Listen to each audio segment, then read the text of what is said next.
கன்னி தெய்வம் துணை. கன்னி தெய்வத்தை வழிபடக்கூடிய கன்னி தெய்வங்களின் குடும்ப உறவுகளாகிய என் அன்பு உறவுகள் அனைவருக்கும் என்னுடைய நெஞ்சார்ந்த வணக்கத்தை தெரிவித்துக் கொண்டு நேரடியாக கேள்வி பதிலுக்குள் வரலாம் என்று நினைக்கிறேன். இன்றைய ப்ரொஃபைல் ஃபோட்டோ ரூபினிசா லைசால் குடும்ப உறவுகளின் ப்ரொஃபைல் ஃபோட்டோ. அதாவது வருடம் ஆடி 30 அன்று இந்த பிள்ளைகள் ஒவ்வொருத்தருக்கும் ஒவ்வொரு ஊர், பாவூர் சத்திரம், சென்னை ஐயப்பந்தாங்கல், திசேன் விலை, இப்படி சொல்லிக்கிட்டே போகலாம். நிறைய ஊர் மக்கள் இதில் இருக்காங்க. சாத்தான்குளம், இட்டமொழி புதூர், சுப்பிரமணியபுரம், கோட்டூர், இப்படி பல உறவுகள், திருவேற்காடு, தலைவன் விலை, இன்னும் நிறைய உறவுகள் இங்கே இருக்காங்க. ஏர்வாடி, டோனாவூர். அதாவது வெறும் திசைநிலையில் இருந்து மட்டும் இங்கு உறவுகள் இருக்கிறார்களா என்றால் இல்லை. பலதரப்பட்ட ஊர், குரங்கணி, சென்னை பல்லாவரம், இப்படி சொல்லிக்கொண்டே போகலாம். இத்தனை உறவுகள் இங்கே இந்த ரூபினிசா லைசால் குடும்பத்தில் பயணம் செய்து கொண்டிருக்கிறார்கள். தூத்துக்குடி, பெரியசாமிபுரம், இப்படி நான் சொல்லிக்கொண்டே போகலாம். இதில் இந்த ஃபோட்டோவில் அத்தனை உறவுகள் இருக்காங்க. வெறும் திசைநிலை சார்ந்தவர்கள் மட்டும்தானா என்றால் இல்லை. பல ஊரை சார்ந்த உறவுகள் இன்று கன்னி தெய்வத்தின் மூலமாக நமக்கு மிக மிக நெருக்கமான உறவுகளாக இருக்கிறார்கள். இவர்களது வீடுகளிலெல்லாம் கன்னி தெய்வங்களை எடுத்து கொடுத்து வழிபடச் செய்து வாழ வைத்து கொண்டிருக்கிறோம். வழிகாட்டியது மட்டும்தான் நான், வாழ வைப்பது அவர்களுடைய கன்னி தெய்வம். மிகவும் இக்கட்டான நிலைமை இருந்தால் நம் அத்தை தெய்வங்களை நினைத்து வழிபடுகிறார்கள், வெற்றியும் பெறுகிறார்கள். மகிழ்ச்சி உறவுகளே, சரியான தூக்கம் இல்லவே இல்லை, தூங்குவதற்கு நேரமே இல்லை. இப்பொழுது மணி 1:29. இந்த பதிவு சுமார் 40 நிமிடங்கள் நான் பேசியாக வேண்டும். 40 நிமிடத்திற்கான பதிவு. ஆகவே அன்பு பிள்ளைகளே, ஒவ்வொரு பதிவும் மிக மிக முக்கியமான பதிவு. அனைத்து பதிவுகளையும் முழுமையாக பாருங்கள். எக்காரணத்தை கொண்டும் பதிவுகளை கடந்து சென்று விடாதீர்கள். இது ஒவ்வொருவருக்கும் தேவையான பதிவுகள். இந்த வருடம் ஆடி 30ற்கு இன்னும் 14 நாட்கள் மட்டும்தான் இருக்கிறது. அன்பு பிள்ளைகளே, ஆடி மாதத்தை விட்டு விடாதீர்கள். உங்கள் வீட்டில் இருக்கக்கூடிய கன்னி தெய்வத்திற்கு உங்களால் இயன்ற அளவு வைத்து வழிபட்டு விடுங்கள். அந்த தெய்வங்கள் தான் உங்களுக்கு துணை, அவர்கள்தான் உங்களுக்கு உலகம், அவர்கள்தான் உங்களுக்கு அனைத்துமானவர்கள். ஆகவே அவர்களுக்கு செய்ய வேண்டியதை நீங்கள் செய்யுங்கள். உங்களுக்கு கொடுக்க வேண்டியதை அவர்கள் தாராளமாக கொடுப்பார்கள், வாரி வாரி வழங்குவார்கள் என்பதை கூறிக்கொண்டு கேள்வி பதிலுக்குள் செல்கிறேன். ஒருவர் எழுதி அனுப்பியிருக்கிறார், என்னவென்று பார்ப்போம். கன்னி தெய்வம் துணை. அண்ணா, உங்களிடம் அத்தையை வணங்க கேட்டேன், வரச் சொன்னீங்க, வந்தேன், வணங்கினேன். ஆனால் உங்களை பார்க்க முடியவில்லை. மனதுக்கு கஷ்டமாக இருந்தது. கடையை நடத்த வேண்டுமா வேண்டாமா என்று உங்களிடம் கேட்க வேண்டும் என்று நினைத்தேன். எங்களிடம் பணம் இல்லை. தொழிலை நடத்த அத்தையை பார்க்க வரும்போது வட்டிக்கு ஒரு அண்ணனிடம் கேட்டேன், தருகிறேன் என்று சொன்னாங்க. ஆனால் கிடைக்கவில்லை. தொழிலை நடத்த முடியவில்லை, லோன் கட்ட முடியவில்லை. கடையை மூடிவிடுங்க என்று சொன்னேன், சரி என்று சொன்னாங்க. இப்பொழுது கடைக்கு போவேன் என்று சொல்கிறாங்க. என்ன முடிவு எடுக்க என்று தெரியவில்லை. அண்ணா, தொழிலை நடத்த வேண்டுமா வேண்டாமா என்று அத்தையிடம் கேட்டு சொல்லுங்கள் அண்ணா. கன்னி தெய்வம் துணை. உண்மையை சொல்லணும்னா, இந்த கேள்வியை என்னிடத்தில் கேட்டவர் யாரென்றும் தெரியவில்லை. இந்த எழுத்தை எழுதி எனக்கு அனுப்பியவர் யாரென்றும் எனக்கு தெரியவில்லை. மனதில் அந்த யோசனையே இல்லை. யாராக இருந்தாலும் சரி, தொழிலை நடத்த வேண்டுமா மூட வேண்டுமா என்று கேட்டால் தொழிலை நடத்த வேண்டும் என்று தான் நான் கூறுவேன். அவ்வளவு எளிதாக மூட வேண்டும் என்று கூட மாட்டேன். இன்றைய காலகட்டத்தில் ஒரு ஊராக இருந்தால், அந்த ஊரில் ஒரு பஜாராக இருந்தால், அந்த பஜாரில் ஒரு கடை ஒருவருக்கு இருக்கிறது என்றால் அது மிகப்பெரிய விஷயம். அப்படி ஒரு கடை இருந்தால் அந்த கடையை விட்டு விடாதீர்கள். ஏதாவது ஒரு தொழிலை செய்து அந்த இடத்தில் வளர்ந்து வர வழியை தேடுங்கள். அதுதான் நல்லதும் கூட. வேலை வெட்டி இல்லாமல் இருந்துவிடக்கூடாது. வருமானத்தை ஈட்டுவதற்கு அதற்கு என்ன செய்ய வேண்டும், எதை போட்டால் விற்க முடியும், எப்படி அந்த விலை வைக்க வேண்டும், மக்களுக்கும் நியாயமான விலையில் கிடைக்க வேண்டும், நாமும் அதில் சிறு வருமானத்தை தேடிக்கொள்ள வேண்டும் என்று உறுதியாக இருந்து நீங்கள் அந்த கடையை நடத்த திட்டமிடுங்கள். அதிக லாபம் வேண்டாம், குறைந்த லாபத்தில் செயல்படுங்கள். நிச்சயமாக மக்களின் ஆதரவு உங்களுக்கு கிடைக்கும். மகிழ்ச்சி உறவே, மீண்டும் அடுத்த கேள்விக்கு வாசித்து பதிலளிக்கிறேன். கன்னி தெய்வமே துணை.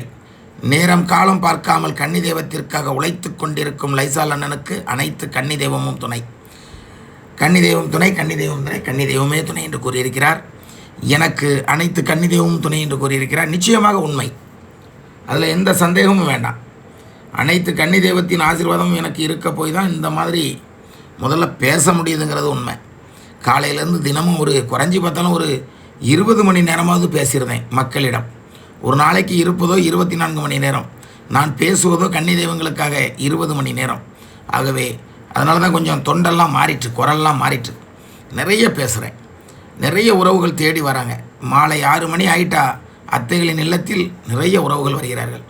இதில் எனக்கு மனசுக்கு இப்போ ஒரு 2-3 நாளாக தோன்றியது என்னென்னா, நான் கன்னி தெய்வத்தை பற்றி சொல்லிக் கொடுக்கத்தான் உங்களிடத்திலே வந்தேன். ஆனால் இப்போ ரூட்டு மாறி போன மாதிரி தருது. நிறைய வீடுகளில் பேய் தொந்தரவுகள் இருக்கிறது, செய்வனை கோளாறுகள் இருக்கிறது, பில்லி சூனிய ஏவல்கள் இருக்கிறது. இதெல்லாம் விரட்டுறதுக்கு ஆண்டவர் ஆரம்பிச்சிட்டாங்க. இது நம்ம வேலையான்னு கேட்டால் கிடையாது. என்னுடைய பணி, ஒரு குழந்தை இறந்து பின்பு தெய்வமாக தன் பிள்ளைகளிடத்திலே வர முயற்சி செய்து கொண்டிருக்கும் கன்னி தெய்வத்தை வழிகாட்டுகிறேன், எடுத்து வணங்க வைக்கிறேன். அவர்களை வாழ வைப்பார்கள் என்ற ஒரே எண்ணத்தோடு ஒரு குடும்பம் வாழுமே, ஒரு சந்ததி வாழுமே, வாழையடி வாழையாக வாழுமே என்றுதான் நான் இதை செய்து கொண்டிருக்கிறேன். ஆனால் போகிற போக்க பார்த்தா பேய் விரட்டுற வேலை வந்துடும் போல இருக்குது. அது மிகப்பெரிய பொறுப்பு. என்னால் முடியும் என்றாலும் முதல்ல இதெல்லாம் நான் செஞ்சு கொடுத்துட்டேன்னா அவங்க கன்னி தெய்வத்தை அவங்க மறந்துடுவாங்க. அவங்க கன்னி தெய்வத்தை அவங்க எடுத்து வழிபடணும்னா முதல்ல அதை வணங்குங்க, அவங்க அவங்கள வாழ வைப்பாங்கன்னு சொல்லி கொடுக்கறது தான் சரின்னு என் மனசுக்கு இப்போ தோணுது. ஆகவே சிறிது காலத்திற்கு ஏதாவது பில்லி சூனிய ஏவல் பேய்கள் இந்த மாதிரியான சேட்டைகள் கோளாறுகள் இருந்தால் எனக்கு தெரிந்தாலும் கூட அதை விரட்டுவதை நிறுத்தி வைக்கலாம் என்று தோன்றுகிறது. அப்போ தான் உங்கள் வீட்டில் இருக்க கன்னி தெய்வத்தை நீங்கள் எடுப்பீங்க, வழிபடுவீங்கிறதுனால தான் இந்த ஒரு செயலை செய்ய திட்டமிட்டிருக்கிறேன். அதற்கு மேல் என் கையில் ஒன்றுமில்லை. அத்தைகள் என்ன நினைக்கிறார்களோ அது மட்டும்தான் நடக்கும். மகிழ்ச்சி. அடுத்த கேள்வி. கன்னி தெய்வம் துணை. அண்ணா வணக்கம். கன்னி தெய்வத்தை வணங்க வணங்க உலகம் புரிகிறது, கூடுதல் அறிவு பிறக்கிறது, அடுத்தவர்களின் மனநிலையும் தெரிகிறது, அனைத்து தெய்வங்களையும் இன்னும் அதிகமாக வணங்கவும் தோன்றுகிறது. என்னையும் என் மனதையும் முழுவதுமாக அறிந்து என்னை உண்மையாய் அன்பு செய்யும் என் இனிய கன்னியம்மாவை நான் இன்னும் மிகுதியாக வணங்க வேண்டும். அதற்கு தாங்கள் என்னை ஆசீர்வதிக்க வேண்டும். மேலும் நம்ம வீட்டில் இன்னொரு கன்னி தெய்வம் இருப்பதாக உணர்கிறேன். அவர்களையும் முறைப்படி உள்ளே அழைக்கவும் கடமைப்பட்டுள்ளேன். ஆனால் வழக்கம்போல் நம்ம வீட்டில் யாரும் அவங்களை முறைப்படி எடுத்து வணங்க உதவி செய்ய மாட்டுக்காங்க. அவங்களையும் சீக்கிரமாகவே வீட்டில் எடுத்து வணங்க தம்பிக்கு ஒரு வழிகாட்டுங்க அண்ணா. கன்னி தெய்வமே துணை அண்ணா என்று கூறியிருக்கிறார். மகிழ்ச்சி உறவே, உண்மைதான். ஒரு கன்னி தெய்வத்தை வழிபடும் பொழுது உலகம் புரியும், கூடுதல் அறிவு பிறக்கும். இன்னும் சொல்லப்போனால் உங்களை சுற்றி இருப்பவர்களின் மனநிலையும் நன்றாக உங்களுக்கு தெரியும். ஆகவே ஒரு கன்னி தெய்வத்தை வணங்கக்கூடிய பிள்ளையை அவ்வளவு எளிதாக ஏமாற்றி விடலாமா என்றால் சக்தி வாய்ந்த அந்த கன்னி தெய்வம் ஏமாற்ற விடமாட்டார்கள். ஆகவே நம்பி பிடியுங்கள். அந்த தெய்வம் உங்களை பரிபூர்ணமாக வழிகாட்டுவார்கள், வாழ்த்துவார்கள், ஆசீர்வதிப்பார்கள், பாதுகாப்பார்கள் என்பதை கூறிக்கொண்டு அடுத்த கேள்விக்கு செல்கிறேன். அண்ணா, நீங்கள் எனது திருமணம் போது எங்கள் வீட்டிற்கு வந்தீர்கள். அப்பொழுது உங்கள் வீட்டில் கன்னி தெய்வம் உள்ளதாக கேட்டீர்கள். ஆனால் அது என் தாய் கன்னி தெய்வம், எங்கள் அம்மா ஒரே பொண்ணு என்பதால் அதை வீட்டில் நாங்கள் வசித்து வருகிறோம். தவறாமல் நாங்கள் அதை வணங்கி கொண்டு வருகிறோம். எனது அம்மாவுடன் அம்மா அவர்கள் மீது அந்த கன்னி தெய்வம் வந்து பல நல்ல வாக்குகளை சொல்லி இருக்கிறது. 2012 அவர்கள் மறைந்த பிறகு யார் மேலேயும் வரவில்லை. ஆனால் தாங்கள் அதை தொடர்ந்து வணங்கி வருகிறோம். தாங்கள் அல்ல, நாங்கள்னு போட்டுக்கணும் நீங்கள். ஆடி 18 மிக சிறப்பாக வணங்கினோம். அதில் எந்த குழப்பமும் இல்லை. ஆனால் சில நாட்களாக எங்கள் வீட்டில் பெரிய துயரமாக இருக்கிறது. நிறைய பிரச்சனை, பணப்பிரச்சனை, இப்படி பல பிரச்சனைகள் இருக்கிறது. ஆனால் கன்னி வணங்க முடியவில்லை. சரியாக எங்களால் வணங்க முடியவில்லை. அதற்கு என்ன காரணம் என்று தெரியவில்லை. நாங்கள் இதுவரை எந்த ஒரு தொழிலாளியையும் மந்திரவாதியையும் பார்த்ததில்லை. எங்களது தந்தை வழி குலதெய்வம் ஆறுமுகநேரி பொன்மாடசாமி அவரது ஆலயத்தில் மட்டும்தான் செல்வோம். ஆனால் இப்பொழுது எங்கள் கன்னியை ஒரு முறை விளக்கேற்றினால் பல முறை ஏற்ற முடியாமல் தடங்கலாகிறது.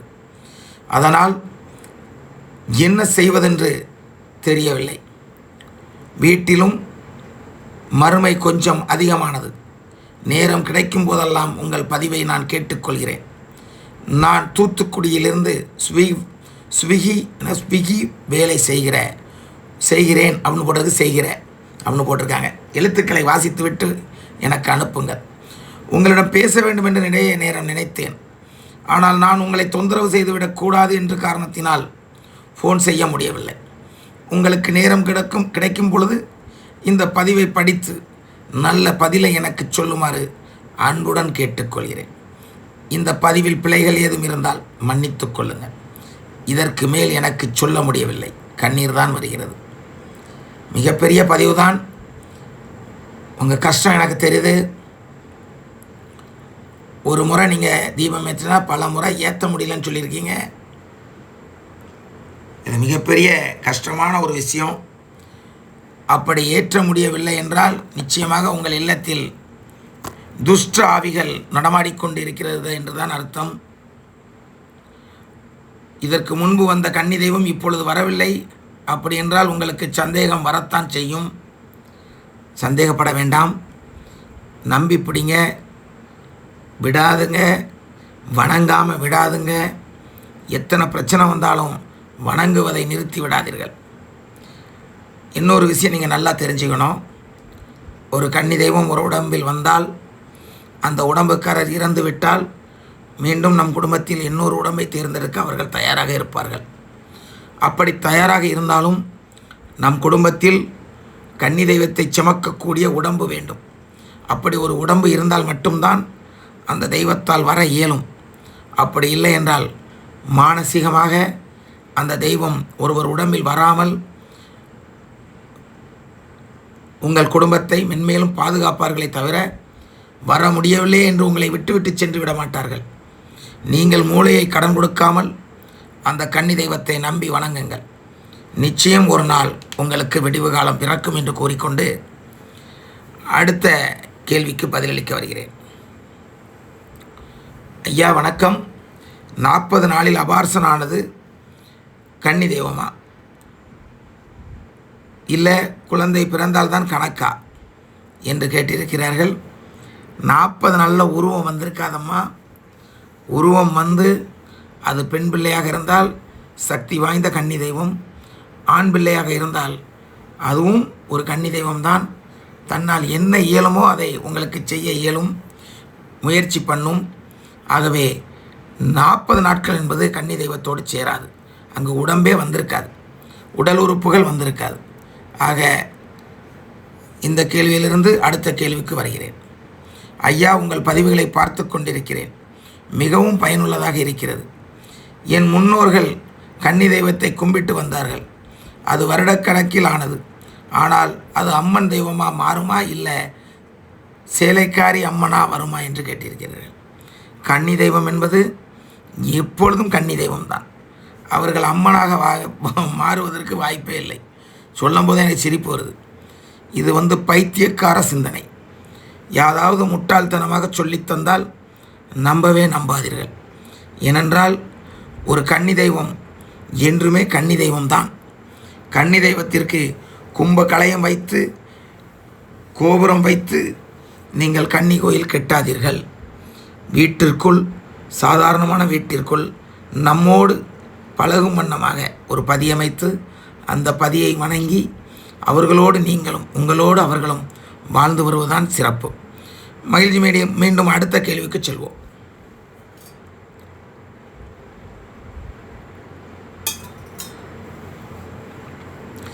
இப்போல்லாம் ரொம்ப நேரம் பேச முடியல, தொண்டை கட்டிக்கிடுது. காரணம், தினமும் அதிக நேரங்கள் பேசிக்கொண்டே இருக்கிறேன். நான் பேசுவதையெல்லாம் மக்கள் கேட்டுக்கொண்டே இருக்கிறார்கள். அதனால தான் அதிகமாக சொல்வேன், என்னை பார்க்க வரணும்னு ஆசைப்படாதுங்க, என்னை தேடாதுங்க. நான் வழிகாட்டுறதை பார்த்து படித்து அந்த கன்னி தெய்வத்தை வழிபட்டு வாழ்வில் நல்லா இருங்கன்னு சொல்லுவேன். நான் ஏன் எதிர்பார்க்கணும்? நான் ஏன் நீங்கள்லாம் வரணும்னு எதிர்பார்க்கணும்? எந்த எதிர்பார்ப்பும் என்னிடத்தில் கிடையாது. இப்போ 2 நாளைக்கு முன்னே ஒரு பதிவு போட்டிருந்தேன். கன்னி தெய்வத்தை வணங்க சென்றிருந்தேன். எங்கள் குருவே திரு லைசா லெட்வெட் அவர்களே வருக வருக என என்னுடைய படத்தை போட்டு வீட்டின் முதல் வீட்டில் அழைப்பு வைத்திருந்தார்கள், வரவேற்பு வைத்திருந்தார்கள். அதற்கு முன்பாக ரோஜாப்பு மாலை, ஆள் உயர மாலை, பின்பு பன்னீர், பின்பு ஒரு டேபிள் போட்டு அந்த டேபிள் ஃபுல்லாக ஒவ்வொருவராக எனக்கு ரோஜா படுத்து தரும் வண்ணமாக வைத்திருந்தார்கள். ஆனால் நான் போய் இறங்கின உடனே அந்த வீட்டிற்கு காலடி எடுத்து வைத்தவுடன் அவர்கள் மாலையை தூக்கினார்கள். பொறு என்று சொல்லிவிட்டு அந்த வீட்டிற்குள் சென்று விட்டேன். போகும்போது கவனித்தேன், எங்கள் குருவே என்று போட்டிருந்தார்கள். அது தவறில்லை. பிறகு கன்னி தெய்வத்தின் அறையில் கன்னி தெய்வத்தின் முன்பாக என்னுடைய ஃபோட்டோவை அந்த மதில் முழுவதுமாக பெரிய ஃபோட்டோவாக செய்து வைத்திருந்தார்கள். எனக்கு ரொம்ப சந்தோஷம்தான். இது ஒரு கன்னி தெய்வத்தின் ஆசீர்வாதம் இல்லாமல் இப்படி வைக்க இயலாது. இது எனக்கு ஒரு அனுபவமும் உண்டு. பொள்ளாச்சிக்கு அடுத்தாப்பில் கோட்டூருங்கிற கிராமத்தில் நான் ஒரு 3 கன்னி தெய்வங்களுக்கு வழிகாட்டியிருக்கிறேன் ஒரு வீட்டில். அப்படி வழிகாட்டிய வீட்டில் சுமார் 1.5 வருடங்களாக அந்த கன்னி தெய்வம் வந்து கணக்கு சொல்லும் பொழுது யாராவது ஒரு இடத்துல போய் உட்காரும் பொழுது, அந்த ரூமுக்குள்ளே ஒரே ஒரு இடத்துல யாராவது போய் உட்கார்ந்தா உடனடியாக எலும்பு எலும்பு எலும்பு என்று கூறி விடுவார்களாம். அந்த இடத்துக்கு சொந்தக்காரன் ஒருவன் இருக்கிறான், அவன் வருவான், தானாகவே அங்கே வந்து அமர்வான் என்று கூறியிருக்கிறார்கள். ஒரு முறை என்னை அழைத்தார்கள், பல முறை அழைத்தார்கள். நேரம் கிடைக்கும் பொழுது, எனக்கு தோன்றும் பொழுது வருகிறேன் என்று கூறிவிட்டேன். பின்பு அந்த கன்னி தெய்வத்தை எடுத்து பல ஆண்டுகள் கழித்து நான் அந்த வீட்டிற்கு செல்கிறேன். அப்போ அங்கே எனக்கு நிறைய விஷயங்கள் நடந்தது. அங்கே எனக்கு மாலை போட்டு, வானவெடி போட்டு, மேளம் போட்டு, பன்னீர் தெளித்து, முறையாக மரியாதையோடு என்னை அழைத்து சென்றார்கள். அந்த கன்னியின் பதிவுக்குள் அழைத்து சென்று விட்டு விட்டார்கள். நான் ஒன்று, என்னப்பா எல்லாரும் வெளியே போகிறேன், எல்லோரும் உள்ளே நில்லுங்கன்னு சொல்லும் பொழுது, இல்லை உங்களை உள்ளே விட சொல்லிவிட்டு எங்களை வெளியே வர சொல்லிட்டாங்க அந்த அத்தை அப்படின்னு சொல்லி, அத்தைனா ரூம் நிசமலைசம் இல்லை, அந்த கன்னி, அந்த வீட்டில் உள்ள கன்னியோடைய அந்த முறையை சொல்கிறாங்க. சரி ஓகேன்னு சொல்லிட்டு நான் கொஞ்சம் நேரம் நின்று பார்த்தேன். ஒருத்தர் வரலையே, கதவை வேற சாத்திட்டு போயிட்டாங்க. கன்னி ரூமுக்குள்ளே நான் மட்டும்தான் இருக்கேன். சரி எதுலையா உட்காருவோம்னு ஒரு இடத்துல உட்காந்துடுறேன். கன்னி அம்மா வராங்க. இதெல்லாம் ஷார்ட்டாக சொல்கிறேன், இது ஒரு சொல்லணுன்னா இதுக்கு ஒரு பதிவே போடணும், அவ்வளோ நடந்தது அங்கே. கன்னி அம்மா வராங்க. வந்த உடனே என்ன அப்படி பார்க்குறாங்க. நான் இருப்பதை அனைவரையும் சுட்டி காட்டுகிறார்கள். அங்கே கவனிங்க எல்லாரும் அப்படிங்காங்க. எல்லாரும் ஆச்சரியத்தோடு என்னை பார்க்கிறார்கள். அப்போ நான் நினைக்கிறேன், இவங்க என்னடா ஒரு மாதிரி திருட்டு மொழி குளிச்சுட்டு இருக்காங்க, என்னங்க என்ன விஷயம்னு சொல்லும் பொழுது, நீங்கள் இருக்கிற இந்த இடத்துல யாரையுமே இருக்க விட்டதில்லை. இவங்க யார் இருந்தாலும் உடனே எலும்பு, அந்த இடத்துக்கு சொந்தக்காரன் ஒரு மகன் வருவான், அவனால் மட்டும்தான் அதில் இருக்க முடியும். எனக்கு நேர் எதிராக அந்த மகன் மட்டும்தான் இருக்க முடியும் என்று கூறி எனக்காக ஒரு சிம்மாசனத்தை போட்டு சுமார் 1 வருடமோ 1.5 வருடங்கள் அதில் யாரையுமே அமர விடாமல், அந்த ரூம் முழுக்க 100 பேர் இருந்தாலும் அந்த இடத்துல யாரையும் உட்கார விடலை. அதில் இருக்கக்கூடியவன் என் மகன் வருவான் என்று கூறியிருக்கிறார்கள். அதே போன்றுதான் இந்த மகனும் கன்னி தெய்வத்திற்கு நேர் எதிராக என் படத்தை வைத்திருக்கிறான். சான்ஸே இல்லை. 100% அந்த வீட்டுக்குள்ள அந்த கன்னி தெய்வங்கள் அபர்ணா மற்றும் பூங்கனின்னு நினைக்கிறேன். இந்த 2 தெய்வங்களும் அங்கே இருக்கிறார்கள். அவர்கள் இருப்பதை உறுதி செய்தது தான் இந்த ஃபோட்டோ. அது எனக்கானது. இதை இன்றைக்கி இந்த பதிவு அவங்க கேட்டு ரொம்ப ஆனந்தம் அடைவார்கள். ஏனென்றால் இது கன்னி தெய்வத்தின் உத்தரவு இல்லாமல், கன்னி தெய்வத்தின் ஆசீர்வாதம் இல்லாமல், அனுசரணை இல்லாமல், அங்கே அவர்களுக்கு நிகராக மட்டுமல்ல, அந்த மதில் முழுவதுமாக என்னுடைய புகைப்படத்தை ஒட்டியிருக்கிறார்கள். ஒரே புகைப்படம் தான், ஆனால் மதில் முழுவதுமாக. ஆனாலும் அந்த பொள்ளாச்சியை அடுத்த கோட்டூர் கன்னி சொல்லிச்சு, ஐயா நான் தந்த மரியாதையெல்லாம் நீ வாங்கிக்கணும். இந்த மரியாதை எதற்காக தரப்பட்டது? ஒரு காலத்தில் ஆயிரக்கணக்கான கன்னி தெய்வங்கள் உனக்கு மரியாதை செலுத்தினாலும் முதல் மரியாதையாக பூர்ணகும்ப மரியாதை வழங்கியது இந்த ரத்தினமாகத்தான் இருக்க வேண்டும் என்று முதலில் எனக்கு மரியாதை செலுத்திய அன்பு தாய். மனிதனின் மனம் மாறலாம், தெய்வத்தின் மனமும் குணமும் ஒருபோதும் மாறாது. தெய்வம்தான், மனிதன்தான். ஆகவே அப்பேற்பட்ட கன்னி தெய்வம் நான் வரும் திசையை நோக்கி சுமார் ஒரு 100 மனிதர்களை, ஆண் பெண் குழந்தைகள் அனைவரையும் விட்டு வணங்கச் சொல்லியிருக்கிறார்கள். என்னை நடத்தி ஊர்வலமாக அழைத்து வரும் பொழுது கிட்டத்தட்ட 100 பேருக்கு மேலே என்னை பார்த்து வணங்கி கொண்டிருந்தார்கள். சொல்லப்போனால் எல்லாத்தையுமே கடுகடுன்னு பேசுவேன், வெட்டு ஒன்று துண்டு ரெண்டுன்னு தான் பேசுவேன். கன்னி தெய்வத்தை பற்றி பேச வந்து விட்டாலே அங்கே நீதியும் நேர்மையும் மனதில் தோன்றியதையும் தெளிவுபட கூறிவிட்டு எழுந்து சென்று கொண்டே இருப்பேன். இதுதான் என்னுடைய வேலை. யாருக்காகவும் எதற்காகவும் இந்த வழிபாட்டு முறையை நான் விட்டு கொடுப்பவன் அல்ல. இந்த வழிபாட்டு முறை மிகவும் புனிதமாக கொண்டு சென்று கொண்டிருக்கிறேன். அதனால்தான் இந்த வீட்டில் எனக்கு வரவேற்பு கொடுக்க இருந்த இந்த மக்களிடம், இந்த வீடுனா இப்போ நாகர்கோவில் பக்கம், அவங்க மாலை வாங்கி வைத்திருந்தார்கள். அதை வேண்டாம் என்று சொல்லிவிட்டேன். பன்னீரை தெளிக்கவில்லை, நிறுத்திவிட்டேன்.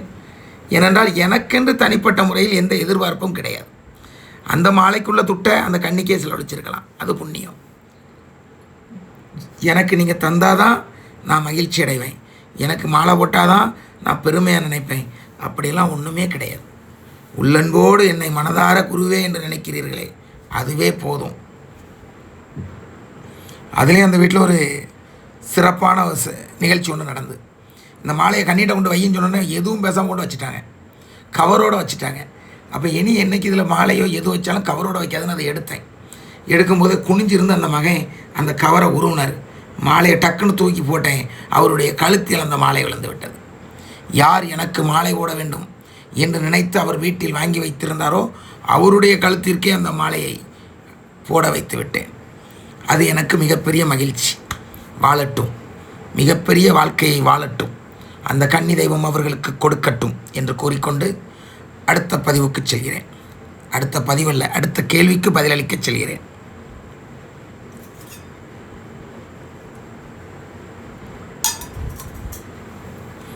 இப்போ வந்திருக்கிற ப்ரொஃபைல் ஃபோட்டோ இது போன வருஷம் எடுத்த ஃபோட்டோ. இப்படி வருடம் இந்த உறவுகள், இந்த ஃபோட்டோவை பார்த்தாலே தெரியும், இதில் இருக்க உறவுகள் தான் அதிலும் இருப்பார்கள். ஒரு சிலர் தெய்வத்தின் அருமை தெரியாமல் போய்விடுகிறார்கள். அப்படி போவர்களை நான் நினைத்து கூட பார்க்க மாட்டேன். என்னோடு பழகிய பின்பு அத்தைகளின் உண்மையான குணம் என்ன, அத்தைகளின் சக்தி என்ன, கன்னி தெய்வங்களுக்காக இவர் உழைக்கும் உழைப்பு என்ன என்று அனைத்தும் அறிந்த பிறகும் என்னை விட்டு செல்கிறார்கள் என்றால் அவர்கள் என்னை பொறுத்தவரையில் துரதிர்ஷ்டவாதிகள் தான். என்னை விட்டு செல்வதனால் அவர்கள் கெட்டு விடுவார்கள், கஷ்டப்பட்டு விடுவார்கள் என்று நான் கூறவே மாட்டேன். அவர்கள் வீட்டில் இருக்கும் தெய்வம் அவர்களை பாதுகாக்கும், காப்பாற்றும், வாழ வைக்கும். ஆனாலும் மிகப்பெரிய சக்தி வாய்ந்த இப்படி ஒரு இல்லத்தில் பயணம் செய்ய கொடுத்து வைத்திருக்க வேண்டுமே தவிர இந்த இடத்தை விட்டு செல்பவர்கள் துரதிர்ஷ்டவாதிகள் தான் என்பதில் தாராளமாக தைரியமாக கூறுவேன். ஆகவே அன்பு பிள்ளைகளே, என்னோடு பயணம் செய்வது என்பது மிகவும் கடினம்தான். ஆனால் பயணம் செய்ய செய்ய செய்ய உங்களை சில துஷ்ட ஆவிகள் கெட்ட எண்ணங்களை உருவாக்கும். அப்பொழுதுதான் உங்களை எங்களிடத்திலிருந்தே பிரித்து செல்ல இயலும். இங்கே இருப்பவர்கள் மிகவும் கவனமாக இருக்க வேண்டும். அத்தைகளின் இல்லத்திற்கு வந்து இந்த குரூப் சட்டையெல்லாம் முந்தி வாங்க அனுமதியே கொடுக்க மாட்டேன். இந்த குரூப் சட்டையெல்லாம் அவங்கவுங்க துட்டில் தான் வாங்குறாங்க, நான் வாங்கி கொடுக்குறதும் இல்லை. எனக்கு என் துட்டில் வாங்கிடுவேன், மற்றவங்களாம் அவங்க காசில் தான் வாங்குவாங்க. இதெல்லாம் நான் அனுமதி கொடுக்கறதில்ல. இப்போ கொஞ்ச காலங்களாக அனுமதி கொடுத்துட்ருக்கிறேன். குறுப்பு சட்டை போடுற யாருமே இளைஞர்கள் அல்ல, எல்லோருமே கல்யாணம் முடிந்தவர்கள், பொறுப்பானவர்கள். சின்ன பிள்ளைகள் யாரும் இதில் அப்படி பொறுப்பாக வந்துட முடியாது. ஒரு சிலர் இப்போ வந்துக்கிட்டு இருக்காங்க. அந்த மாதிரி இதில் இஸ்லாமிய சகோதரர்களும் இந்த அத்தைகளின் குழந்தைகளாக இங்கே இருக்காங்க. ஷேக்குன்னு ஒரு பையன் இருக்கான், ஹசன் பாயின்னு ஒருத்தர் இருக்கார். இப்படி பல உறவுகள் இங்கே பயணம் செய்து கொண்டிருக்கிறார்கள். மதங்களுக்கு அப்பாற்பட்ட வழிபாடு, ஜாதிகளுக்கு அப்பாற்பட்ட வழிபாடு என்பதற்கு இந்த அத்தைகளின் இந்த இல்லம்தான் ஒரு எடுத்துக்காட்டு. மகிழ்ச்சி உறவுகளே, இதே போன்று பல உறவுகள் குரூப் செட்டை வாங்க ஆசைப்பட்டு என்கிட்ட பேசுகிறீங்க. முதல்ல நீங்கள் உங்கள் கன்னியை கும்பிடுங்க. ஒரு நல்ல இடத்துக்கு வாங்க. அந்த கன்னி தெய்வத்துடைய ஆசீர்வாதம் உங்களுக்கு கிடைக்கட்டும். அதற்கப்புறம் என்னோடு பயணம் செய்யலாமா வேண்டாமா என்று முடிவெடுத்து கொள்ளலாம். இந்த குடும்பத்தில் பயணம் செய்வதற்கும் ஒரு பொறுப்பு, பொதுநலம் வேண்டும். பொதுநலமும் பொறுப்பும் இல்லாதவர்கள் இங்கே பயணம் செய்ய முடியாது. அத்தைகளே விரட்டி விடுவார்கள். சுயநலமாக இங்கே வருகை தந்து சுயநலமாக இங்கிருந்து என்ன சொல்கிறது, ஆசீர்வாதங்களை பெற்றுவிட்டு சுயநலமாக வாழ்ந்து விடலாம் என்றால் வாய்ப்பு இல்லை. என்னோடு இருப்பவர்கள் சுயநலவாதிகளாக இருக்க முடியாது என்று கூறிக்கொண்டு மீண்டும் அடுத்த கேள்விக்குள் செல்கிறேன். ஆடி 30 உங்கள் அனைவரையும் காண ஆசைதான். வர முடிந்தவர்கள் மட்டும் வந்தால் போதும். யாருக்கும் தனிப்பட்ட அழைப்பு கிடையாது. ஒட்டுமொத்தமாக அனைவருக்கும் 100 வருட அழைப்பு என்று தான் கூறி பழக்கம். இங்கு அழைப்புதல் அச்சடிப்பதில்லை. வரவேற்புகள் இருக்க வாய்ப்பில்லை. நான் யாரிடமும் தனியாக இருந்து பேசுவதற்கும் நேரம் இருக்காது. முந்தெல்லாம் வருபவர்களுக்கெல்லாம் ரூம் எடுத்து கொடுப்பேன், எல்லாம் செய்வேன். இப்போ அதற்கு கூட எனக்கு நேரம் கிடையாது. வருகை புரிந்தவர்கள் இங்கே ஆட்டோமேட்டிக்காக ரூம் போட்டுடலாம், எல்லாம் பக்கத்தில் தான் இருக்குது. அவரவர் உங்களால் முடிஞ்சால் நீங்கள் வரலாமே தவிர, வந்தால் லைசால் பார்த்துக்கிடுவார், லைசால் எட்வர்ட் செய்வாருன்னு நினச்சி யாரும் வர வேண்டாம். ஏனென்றால் நான் ஒருவரை பார்ப்பவர் அல்ல. எனக்கு நான் ஒருவர் மட்டும் கிடையாது. லட்சக்கணக்கான உறவுகள் உங்களை போன்றவர்கள் இருக்கிறார்கள். ஆனால் இந்த லட்சக்கணக்கானவர்கள் சிந்திப்பதெல்லாம் என்னை பார்த்து மட்டும்தான். இந்த ஆயிரக்கணக்கானவர்கள் சிந்திப்பதெல்லாம் என்னை பார்த்து மட்டும்தான். உங்கள் அனைவருக்கும் நான் ஒருவனே. எனக்கு யாரும் ஒருவர் கிடையாது. நீங்கள் அனைவரும் என்னோடு இருக்கிறீர்கள். ஆகவே ஒருவனுக்கு கவனிப்பது என்பது சுலபம்.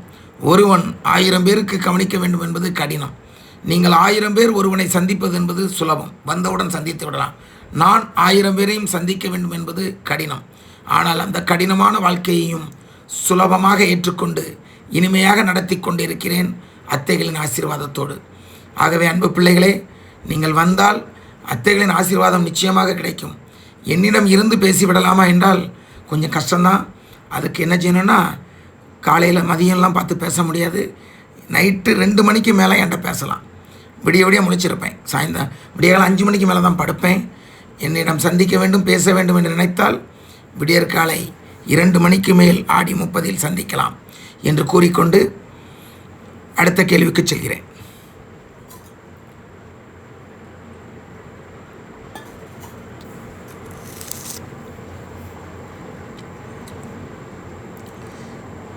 அண்ணா கன்னிதெய்வம் துணை, ரங்கநாயகி அம்மா துணை. அண்ணா 400வது பதிவில் நான் உங்களிடம் டைப் செய்து அனுப்பியதை நீங்கள் பேசினீர்கள். எல்லாம் கூட்டெழுத்தில் போட்டிருக்காங்க. மனதுக்கு மகிழ்ச்சியாய் இருந்தது. உங்களது குரலில் எங்களுடைய கன்னியம்மா பெயரை கேட்டவுடன் ரொம்பவும் சந்தோஷமாக இருந்தது. அம்மா, கண்டிப்பாக நீங்கள் உங்கள் கன்னி தெய்வத்தின் பெயரை எழுதி அனுப்பும் பொழுது நிச்சயமாக இங்கே கூறுவேன். அன்பு பிள்ளைகளே, உங்கள் கன்னி தெய்வத்தின் திருவிழாவை ஃபோட்டோ எடுத்து அந்த பதியை எனக்கு அனுப்புங்கள். அடுத்த பதிவில் நிறைய கன்னி தெய்வங்களின் ஃபோட்டோவை போட ஆசைப்பட்றேன். இதற்கு முன்னே இந்த 15 நாளும் திருவிழா நடத்திட்டீங்கன்னா நடத்தின அந்த ஃபோட்டோவை ஃபோட்டோவை மட்டும் அனுப்புங்க. ரொம்ப அனுப்பாண்டாம். ஒரு கன்னின்னா அந்த கன்னிக்கு ஒரு ஃபோட்டோ அனுப்புங்க போதும். நீங்கள் 45 ஃபோட்டோ அனுப்புனீங்கன்னா நான் சேவ் பண்ணிட முடியாது. மெமரி ஃபுல் ஏற்கனவே.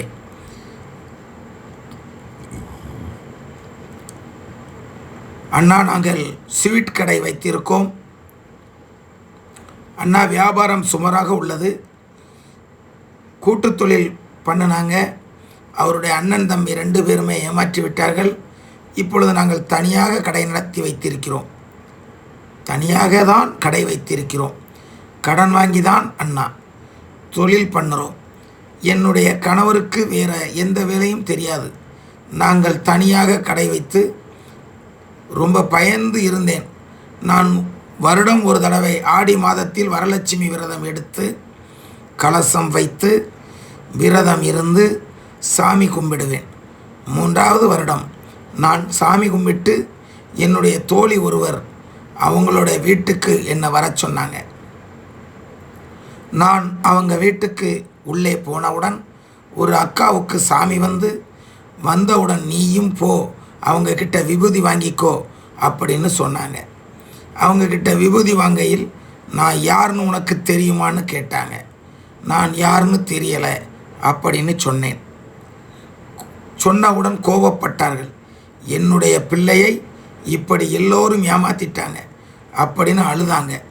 நான் இருக்கேன், நீ என்னைய கும்பிட்டு வா, நான் யாரிடமும் உன்னை கையேந்த விடமாட்டேன், நீ என்னுடைய பிள்ளை, உனக்கு நான் இருக்கிறேன் சொன்னது என்னுடைய அம்மா கூட. என்கிட்ட நான் இருக்கேன் பார்த்துக்கிறேன் சொன்னதில் எங்களோட கன்னி தெய்வம் என்னுடைய அம்மா எனக்கு மிகவும் பிடித்த ஒரு பொக்கிஷம். அவங்க என்னை வாழ வைப்பாங்க. என்னுடைய அம்மா ரங்கநாயகி அம்மா வழிகாட்டியதால் நான் டெய்லி விளக்கேற்றி தண்ணீர் வைத்து அம்மாவை கும்பிடுகிறேன். அண்ணா, உங்களை மாதிரி ஒரு அண்ணன் கிடைக்க நான் கோடி புண்ணியம் பண்ணி இருக்கிற வேண்டும். அண்ணா, என் பெயர் ராமலட்சுமி அண்ணா, கன்னி தெய்வம் துணை அண்ணா. ரொம்ப கஷ்டத்தில் இருக்கேன் அண்ணா, உங்களால் முடிந்தால் ஃபோன் பண்ணுங்க அண்ணா, என்னால் எல்லாத்தையும் டைப் பண்ண முடியவில்லை அண்ணா, கன்னி தெய்வம் துணை அண்ணா என்று கூறியிருக்கிறார். இப்படி எத்தனை உறவுகள் கஷ்டத்தோடு இருக்காங்க, எத்தனை உறவுகள் ஏமாற்றத்தை சந்தித்திருக்கிறார்கள். கன்னி தெய்வம் என்றால் என்னவென்றே தெரியாமல் நிறைய பேர் குழம்பிக் கொண்டிருக்கிறார்கள். இதை பயன்படுத்தி பலரும் ஏமாற்றிக் கொண்டிருக்கிறார்கள். இவர்களுடைய கன்னி தெய்வம் இன்னொருத்தர் மீது வந்ததாம், அவர்கள் கதையெல்லாம் விட்டிருக்கிறார்கள். இவர்கள் நிஜமாக நினைத்தாலும் நான் கதை என்று தான் கூறுவேன். உங்கள் கன்னி தெய்வம் உங்கள் இல்லத்தில் உள்ள குழந்தைகள் மீது தான் வருமே தவிர வேறொருவர் மீது வரவே வராது. கனவு கண்டு சொன்னால் கூட நியாயமாக ஏற்றுக்கொள்ளலாம். ஆனால் தன் உடம்பில் வந்தது போல் பேசியதெல்லாம் 100% பொய். ஆனாலும் உங்களுக்கு ஒரு சில ஆத்ம திருப்தியை அவர்கள் கொடுத்திருக்கிறார்கள். ஆகவே அதை நான் மனதார பாராட்டுகிறேன். இருந்தாலும் தெளிவாக ஒரு விஷயத்தில் நான் எப்போவுமே இருப்பேன். கன்னி தெய்வம் வர வேண்டிய உடம்பில் மட்டும்தான் வருவார்களே தவிர கண்டவர் உடம்பிலெல்லாம் வரமாட்டார்கள் என்பதை கூறிக்கொண்டு இதோ அடுத்த கேள்விக்கு பதிலளிக்க வருகிறேன். நீங்கள் என்னிடத்தில் பேச வேண்டுமென்றால் நாளைக்கு இந்த பதிவை கேட்ட பிறகு ஃபோன் போடுங்க, நிச்சயமாக பேசுவேன். அண்ணா, என் பெயர் ராமலட்சுமி. அண்ணா, இன்னைக்கு காலையில் 4 மணிக்கு ஒரு கனவு வந்தது. அந்த கனவு வெள்ளை வேட்டி சட்டை உடுத்தி இருந்தாங்க, பட்டை அடித்து இருந்தாங்க. அவர் ஒரு கோவிலில் அபிஷேகம் பண்ணிட்டு இருக்காங்க. அதை பார்த்துட்டு கொஞ்சம் தூரம் நடந்து வந்தேன். அங்கே ஒரு சின்ன கோயில் இருந்தது. அங்கே ஒரு அம்மா இருந்தாங்க. நான் உள்ளே போய் பார்த்தேன். கன்னி தெய்வம் விளக்குத்தான். அந்த விளக்கில் சிவப்பு பச்சை கலர் சட்டை, பாவாடை சட்டை அலங்காரம் பண்ணியிருந்தாங்க. அண்ணா, நான் அந்த விளக்கின் அலங்காரத்தை பார்த்து கொண்டு அங்கே உட்கார்ந்து இருந்தேன். அங்கே ஒரு அம்மா இருந்தாங்க. என்னை கூப்பிட்டு திரும்பவும் மல்லிகைப்பூவை என்னுடைய தலையில் என்று சொல்லி வைத்தார்கள். கண்ணாடி வளையலை என்னுடைய கையில் போட்டு விட்டார்கள். இந்த கனவுக்கு பதில் சொல்லுங்க அண்ணா, கன்னி தெய்வம் துணை அண்ணா என்று கேட்டிருக்கிறார்கள். கொஞ்சம் தண்ணி குடிச்சிட்டு பதில் சொல்கிறேன்.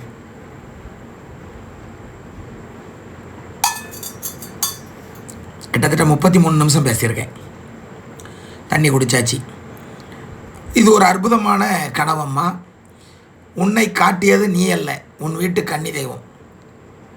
ஆகவே உன் கன்னி தெய்வம் பாவாடை சட்டை கேட்கிறது, உன் கன்னி தெய்வம் வளையல் கேட்கிறது, மற்றும் இதர பொருட்கள் எல்லாம் கேட்கிறது. மிக விரைவில் நீ உன் கன்னி தெய்வத்தை எடுத்து வழிபட மனதார வாழ்த்துகிறேன். மகிழ்ச்சி. மீண்டும் அடுத்த ஒரு கேள்விக்கு செல்வோம். இன்றுதான் முதலில் ஒரு கன்னி தெய்வம் பேசுவதை கேட்டிருக்கிறேன் அப்பா. மிகவும் சந்தோஷம் அப்பா. இந்த சந்தோஷத்திற்கு காரணம் நாம் அனைவரும் வணங்கும் ரூபனிசா லைசா அத்தைகளின் ஆசீர்வாதம் தான் அப்பா, கன்னி தெய்வம் துணை அப்பா என்று கூறியிருக்கிறார்.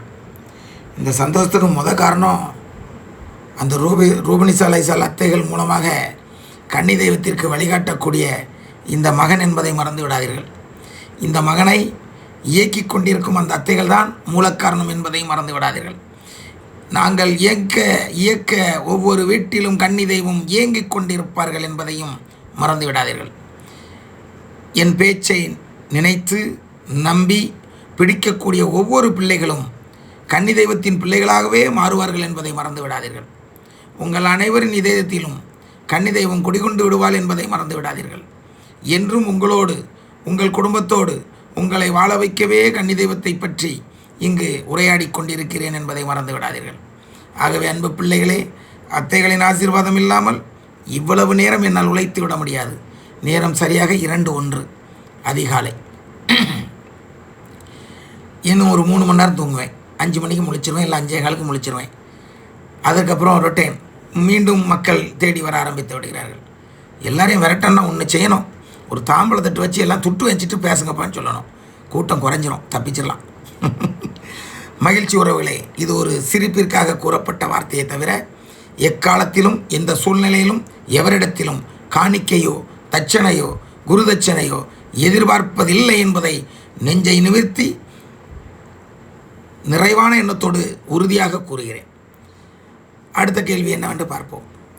ரொம்ப சந்தோஷமாக இருக்குது. நிறைய வீடியோ போடுறீங்க. கேட்க கேட்க பரவசமாக இருக்குது. கன்னி தெய்வம் வந்து பேசியதை கேட்டு அழுகையதை கேட்டு அழுகையே வந்து விட்டது. அண்ணா, நம்ம வீட்டிலும் கன்னி தெய்வம் வந்து பேசுவதை கேட்க ஆவலோடு இருக்கிறேன். கன்னி தெய்வங்களே வந்து பேசினால் அவர்கள் பேசுவதை நாங்கள் கேட்கும் பாக்கியம் கிடைக்கும் அல்லவா? நியாயமான சிந்தனை. ஆனால் ஒரு கன்னி தெய்வம் வந்து பேச வேண்டுமென்றால் முறைப்படி எடுத்தாலும் கூட நம் வீட்டில் அதற்கென்று ஒரு உடம்பு வேண்டும். அந்த உடம்பு இருந்தால் மட்டும்தான் வந்து பேச இயலும். உடம்பு இல்லை என்றால் அந்த கன்னி தெய்வத்தால் வந்து பேச இயலாது என்பதை உங்களுக்கு சொல்லிக் கொள்கிறேன்.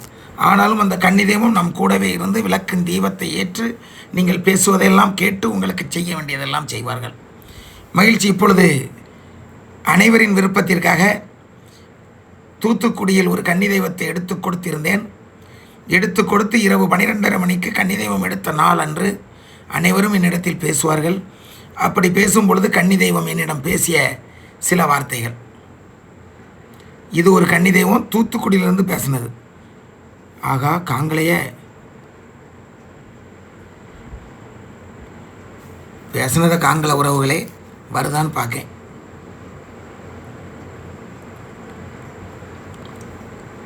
அதை நான் எடுத்து வச்சிருந்தேன். ஆனால் அது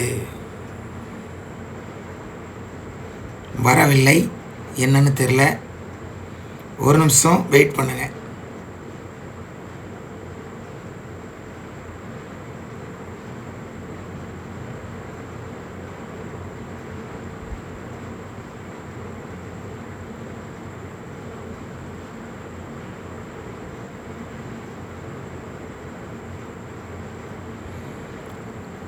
கஷ்டம்தான். உங்களுக்கு இன்னொரு வாய்ஸ் ரெக்கார்டு அனுப்பலான்னு பார்த்தேன். காணவில்லையே. என்ன செய்வேன்? கொஞ்சம் வெயிட் பண்ணுங்க உறவுகளே, வருதான்னு பார்ப்போம்.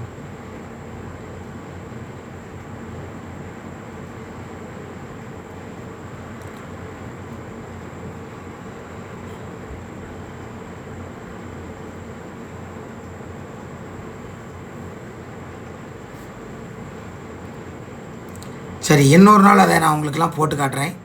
இன்றைக்கி வரல, என்னன்னு தெரில. அதனால் அதை கடந்து சென்றுவோம். மக்களுக்கு காண்பிக்கணும்னு நினச்சேன். அந்த பதிவை தேடி பார்த்தேன், காணலை. இப்படி பல ஆச்சரியமான விஷயங்கள் இருக்கிறது. அந்த கன்னி தெய்வம் பேசியதை கேட்கும்பொழுது ரொம்ப சந்தோஷமாக இருந்தது எனக்கே. உங்களுக்கும் அதை கேட்கறதுக்கு நான் போட்டு விடலான்னு பார்த்தேன் ஆடியோ ஒர்க் ஆக மாட்டுக்கு. பரவாயில்ல, நிச்சயமாக அடுத்த பதிவில் அந்த கன்னி தெய்வத்துடைய குரலை உங்களுக்கு நான் காட்டியிருந்தேன். அடுத்த கேள்வி. ஐயா எனக்கு ஒரு டவுட். கன்னி தெய்வ உறவுகள் யாரும் தப்பாக எடுக்க வேண்டாம். ஐயா, கனவுகள் இவ்வளவு நீளமாக வருமா? 404வது பதிவில் அந்த சகோதரி கிட்டத்தட்ட 10 நிமிடங்கள் பேசியிருக்காங்க.